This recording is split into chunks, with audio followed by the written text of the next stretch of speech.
नमस्कार दोस्तों, मेरा नाम है अंशुमन नायक और आप सभी का बहुत बहुत स्वागत है इंडियन डिफेंस न्यूज के डिफेंस टॉक सीरीज में, जहां पर हम रोज नए नए डिफेंस अपडेट्स के बारे में बात करते हैं। तो चलिए देर न करते हुए आज की वीडियो शुरू करते हैं।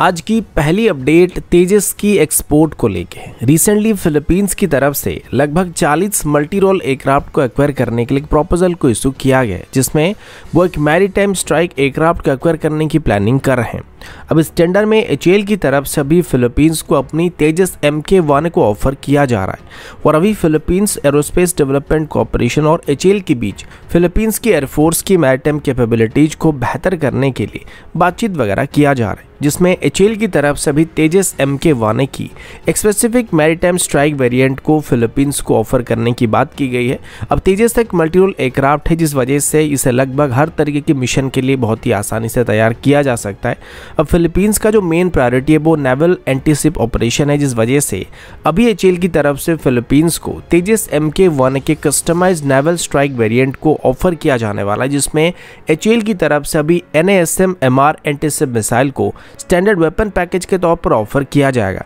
जो कि फिलीपींस को खास करके चाइनीज शिप्स को स्टैंडअप डिस्टेंस में रहकर भी एंगेज होने की कैपेबिलिटी देने वाले। और इसी के साथ ही कंप्लीट होने पर आगे चल के ब्रह्मोस NG को भी फिलीपींस को ऑफर किया जाएगा, जो कि फिलीपींस की एयरफोर्स के लिए खास करके नेवल एंटीशिप ऑपरेशन में गेम चेंजर साबित होने वाला है, जो कि बोथ फिलीपींस को एंटीशिप और एंटी सरफेस स्ट्राइक करने की कैपेबिलिटी देने वाला है। और अगर फिलीपींस इसको खरीदता है तो ये चाइना के अगेंस्ट में फिलीपींस का सबसे घातक हथियार साबित होने वाला है।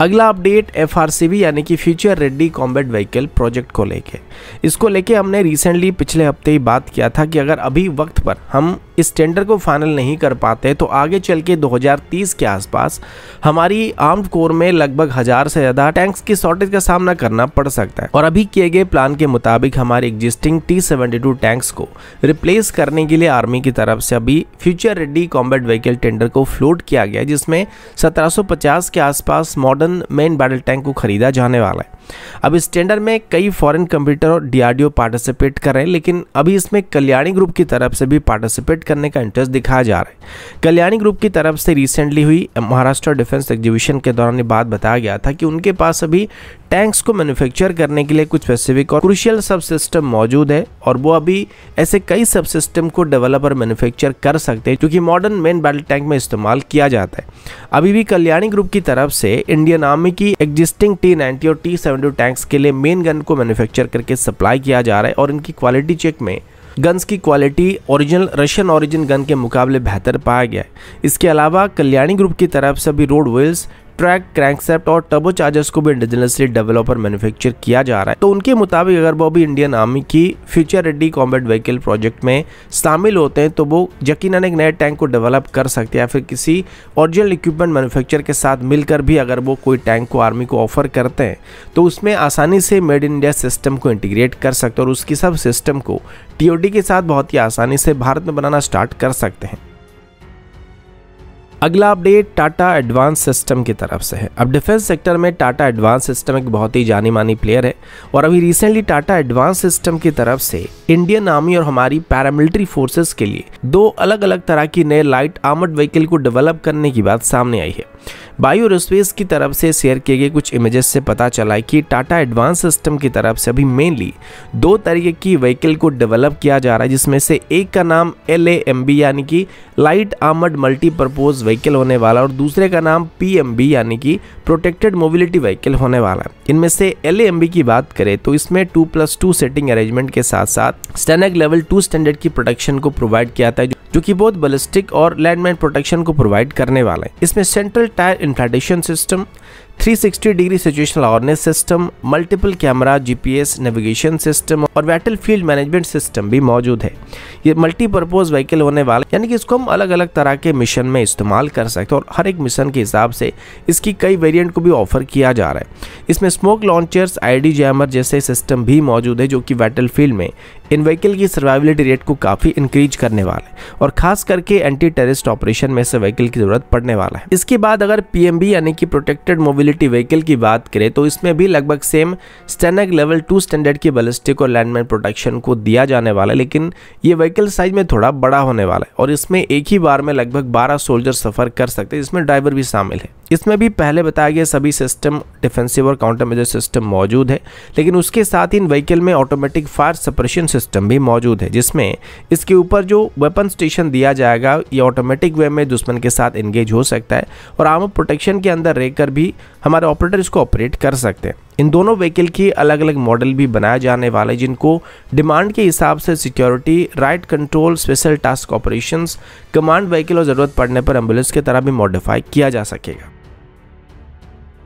अगला अपडेट मालदीव्स की तरफ से है। जब से मालदीव्स की नई सरकार बनी है, एक बात तो साफ है कि ये सरकार एंटी इंडिया प्रो चाइना सरकार है और जैसे ही मालदीव्स की सरकार बदली और मोहम्मद मोइजू प्रेसिडेंट बने तो उन्होंने सबसे पहले मालदीव्स में जितने भी इंडियन मिलिट्री पर्सनल्स मौजूद थे उनको भारत वापस भेजने का फैसला किया और उनका ये तर्क था कि मालदीव्स एक फ्री नेशन है और वो किसी भी और देश की मिलिट्री प्रेजेंस को मालदीव्स में नहीं चाहते। तो इस आधार पर मालदीव्स की तरफ से वहाँ पर जो मौजूद 88 इंडियन मिलिट्री पर्सनल्स थे उनको भारत भेजने का फैसला किया, जबकि ये सभी वहाँ पे मालदीव्स को गिफ्ट में दिए गए एडवांस लाइट हेलीकॉप्टर या ध्रुव हेलीकॉप्टर और डोनर जैसे एयरक्राफ्ट को देखरेख करने के लिए मौजूद थे। और इसके बाद काफ़ी नेगोशिएशन करने के बाद भारत की तरफ से मालदीव्स में जो अपनी मिलिट्री पर्सनल्स थे उनको HAL की टेक्नीशियन और सिविलियन से रिप्लेस करने का फैसला किया। इससे साफ था कि मालदीव्स में भारत की प्रेजेंस अब धीरे धीरे कम होने वाली थी और वैसे भी मालदीव्स पिछले 10 सालों में एक बहुत ही अनस्टेबल स्टेट रहा है, जहां पर सरकार बदलते ही उनकी फॉरेन पॉलिसी बदल जाती है, दुश्मन दोस्त बन जाता है और दोस्त दुश्मन बन जाता है। और अभी मालदीव्स की तरफ से कुछ ऐसा किया जा रहा है जिससे भारत की परेशानी और भी ज़्यादा बढ़ने वाली है और इससे भारत की प्रेजेंस अब मालदीव्स से हमेशा के लिए शायद खत्म होने वाला है, क्योंकि कल मालदीव्स की तरफ से चाइना के साथ एक MOU को साइन किया गया, जिसके चलते अभी चाइना मालदीव्स की मिलिट्री का देखरेख करने वाला है और उनको फ्री मिलिट्री असिस्टेंस को प्रोवाइड करने वाला है। अब मालदीव्स एक ऐसा देश है जिसे किसी भी दूसरे फॉरेन देश से कोई खतरा नहीं है, यानी कि हमला होने का खतरा नहीं है। और अगर आपको कोई फ्री में कोई चीज़ दे रहा है तो जाहिर सी बात है कि उसका इससे कोई फ़ायदा ज़रूर होने वाला है। तो अगर चाइना की मिलिट्री यहाँ पर डिप्लॉय होता है तो इससे चाइना को ही फायदा होने वाला है, क्योंकि मालदीव्स को वैसे भी किसी से खतरा नहीं है। और भारत को एक बहुत ही बड़ा नुकसान भी होने वाला है, क्योंकि बहुत ही आसानी से चाइना भारत के काफ़ी करीब रहने वाला और अपनी मिलिट्री प्रेजेंस को भारत के काफ़ी करीब डिप्लॉय करने वाला है। अब सोचने वाली बात तो ये कि मौजू को अगर किसी दूसरे देश की मिलिट्री पर्सनल्स के मालदीव्स में प्रेजेंस रहने से दिक्कत हो रहा था तो वो चाइना की मिलिट्री पर्सनल्स और इक्विपमेंट को कैसे सपोर्ट करने वाले हैं। बात एकदम सीधी सी थी कि मालदीव्स अब भारत के हाथ से जा चुका है और अभी वो चाइना के कंट्रोल में रहने वाला है। और अभी मालदीव्स की तरफ से भारत को अपनी सभी मिलिट्री पर्सनल्स को 10 मार्च तक मालदीव्स से हटाने का ऑर्डर भी दिया जा चुका है और आगे चल के वो दिन दूर नहीं है जब मालदीव्स पूरी तरीके से चाइना के कंट्रोल में होने वाला और इससे भारत को बहुत बड़ा झटका जरूर लगने वाला है। तो दोस्तों अभी के लिए इतना ही, मिलता हूँ आपसे अगले वीडियो में, तब तक के लिए जय हिंद, वंदे मातरम।